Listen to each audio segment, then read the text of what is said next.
માટેની એક કવિતા. આ શિક્ષકની ભાગવત ગીતા જેવી મારી રીતે હું માનું છું કે હું એક શિક્ષક છું, શિક્ષકને કદી નમાલો ગણતા નહીં. હું એક શિક્ષક છું, શિક્ષકને કદી નમાલો ગણતા નહીં. હું સમાજનું હૃદય ધબકતું સ્થાનને મારા હણતા નહીં.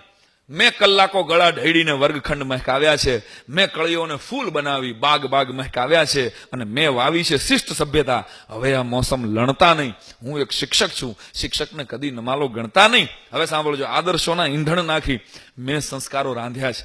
ભરત જ્યારે, રામાયણનો એક સરસ મજાનો મુદ્દો છે કે ભરત જ્યારે ચરણ પાદુકા પાછી દેવા આવ્યો ને ત્યારે દૂરથી એને જોયા પછી રામે ના પાડે કે ના ભરત, ગાદી જોતી હોત તો ત્યારે ને ત્યારે લઈ લીધી હોત, તો મારે ક્યાં તારી રાહ જોવાની હતી. પણ પિતાશ્રીએ કીધું છે કે 14 વર્ષ વનવાસ છે, એટલે હવે તું આ ચરણ પાદુકા લઈ જા ને મને સાચવ, મારા નામથી અયોધ્યાને સાચવ. આટલું કીધું ને ત્યારે લક્ષ્મણથી રહેવાનું નહીં. અને લક્ષ્મણે એટલી જ વાત ખાલી રામને કીધી હતી કે રાઘવ, મોટાભાઈ માફ કરજો, ભરત ખુદ આવીને તમને ચરણ પાદુકા આપે છે, ગાદી આપે છે, અને તમે શું કામ ના પડો? આપણે શું જરૂર છે જંગલ 14 વર્ષ ફરવાની? હે, તમે શું કામ? આવો આદર્શ છે ને, આવા આદર્શમાં જીવન વ્યર્થ થઈ જાય છે. શબ્દ સાંભળજો, આવા આદર્શમાં જીવન વ્યર્થ થઈ જાય છે. લક્ષ્મણના શબ્દો સાંભળી અને રામે બહુ સરસ જવાબ આપેલો, બેટા આદર્શોમાં વ્યર્થ થયેલું જીવન પણ એક આદર્શ થઈ જાય છે. આદર્શોના ઈંધણ નાખી મેં સંસ્કારો રાંધ્યા છે. ડોક્ટર, વકીલ કે ઇન્સ્પેક્ટર મેં પાયેથી બાંધ્યા છે.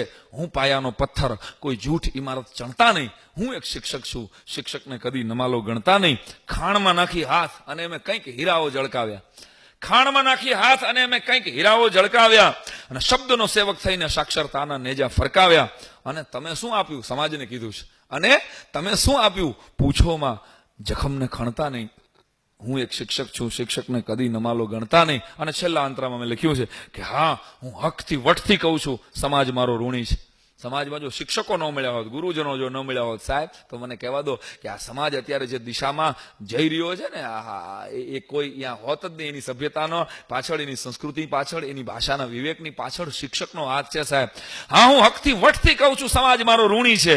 અને વેતન લઈને વતન સાચવ્યું તોય વાત અણસુણી છે. આદર ના આપો તો માફી, બાકી આરોપો બણતા નહીં. હું એક શિક્ષક છું, શિક્ષકને કદી નમાલો ગણતા નહીં.